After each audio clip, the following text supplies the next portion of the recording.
Hello guys, welcome back to my YouTube channel. So this is me Anzi Khan. I hope you all are fine. I am good, Alhamdulillah. I hope you all are good. So आज हम पढ़ेंगे class 12th का chapter number 1 UP board की book है अ girl with a basket. एक लड़की है जो कि बास्केट के साथ है। उस गर्ल के बारे में पूरी पोएम में पूरी स्टोरी में उस गर्ल के बारे में ही पढ़ेंगे हम लोग। सबसे पहले हम थोड़ा सा ऑथर के बारे में पढ़ लेते हैं। About the author William C Douglas, a judge of the Supreme Court of United States of America। William C Douglas हैं, इसके ऑथर हैं, जो कि जज है सुप्रीम कोर्ट के, कहाँ के, यूनाइटेड स्टेट्स ऑफ अमेरिका के। विजिटेड इंडिया इन 1950, जिन्होंने इंडिया में विज़िट किया 1950 सन 1950 में। ड्यूरिंग हिज विज़िट उनकी विज़िट द्वारा ही happen to travel from New Delhi to Ranikhet, a hill station in the Himalayas. He was the realist and supporter of labour. अच्छा, तो ये रियलिस्ट पर्सन थे और ये लेबर्स के सपोर्टर भी थे एक तरीके से। He also loved self respect, उन्हें सेल्फ रिस्पेक्ट बहुत ज़्यादा पसंद थी। सेल्फ कॉन्फिडेंस भी बहुत पसंद था।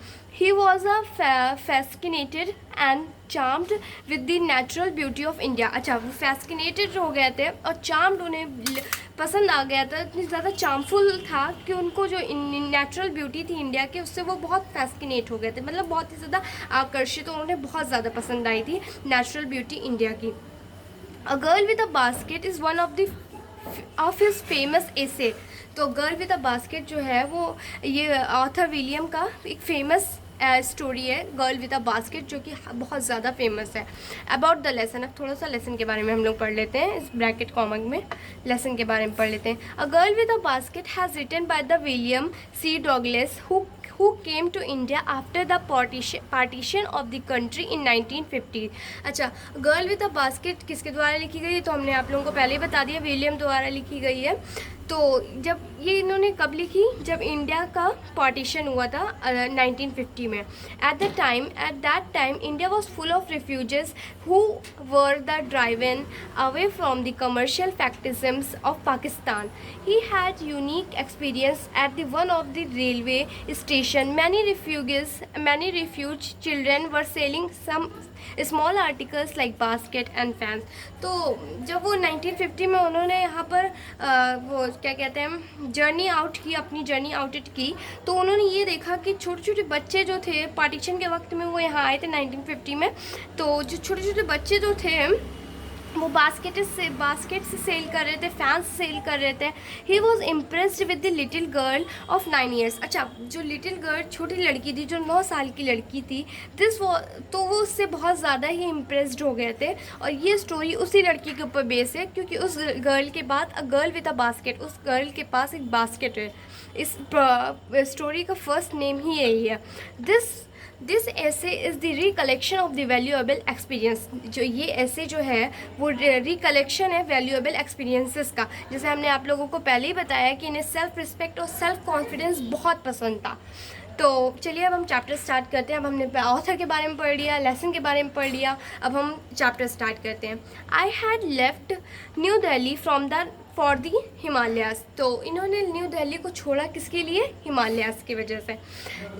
आई was going as far Bareilly by train, और मैं बरेली जब गया तो वो ट्रेन से गया। And then by car and Ranikhet, an old British army hill station located on 6000 feet, reached opposite of 120 मील sketch of the snow capped Himalayas.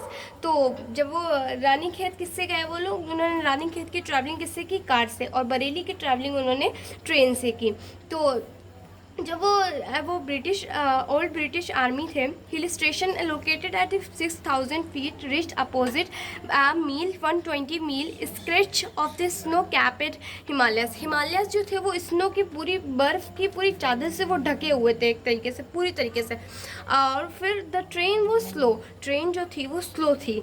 And it stopped at all the way station, her way station पे वो बार बार रुक रही थी। At every stop I swinged up the door of the compartment of my compartment, जो उनका जिस डिब्बे की ट्रेन की जिस डिब्बे में वो बैठे थे उस कंपार्टमेंट का बार बार वो डोर खोलते जब रोड रुकती और उस प्लेटफॉर्म पे वो वॉक करते, घूमते, देखते, वहाँ का नज़ारा देखते।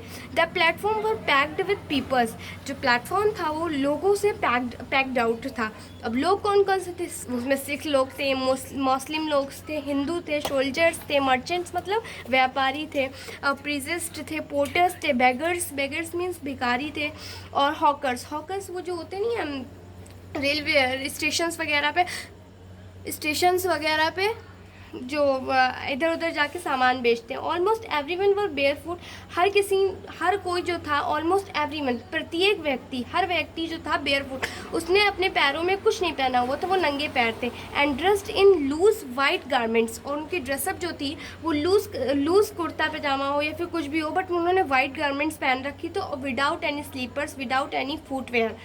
I would ask to add 3 peoples before I could find one who spoke English। अच्छा, उन्होंने 3 लोगों से बात की पहले, मगर वो लोग को इंग्लिश नहीं आती थी। फिर 3 लोगों के बाद उन्होंने एक ऐसा बंदा पाया जिसको इंग्लिश आती थी, वो उनसे इंग्लिश में बात कर सकता था। We would talk world affairs and every major topic, the news of the day produced। अच्छा, वो जानना चाहते थे कि क्यों लोग इस तरह इनकी हालात इस तरह क्यों हैं, क्यों लोग उन्होंने नंगे पैर हैं और क्यों उन्होंने वाइट वेयरिंग कर रखी, ऐसा क्यों है, वो इस चीज़ के बारे में खोज से जानना चाहते थे। In this way I was trying to get a feel the pulse of the nation. So good bye guys. तो हम नेक्स्ट पार्ट में आगे का चैप्टर पढ़ेंगे।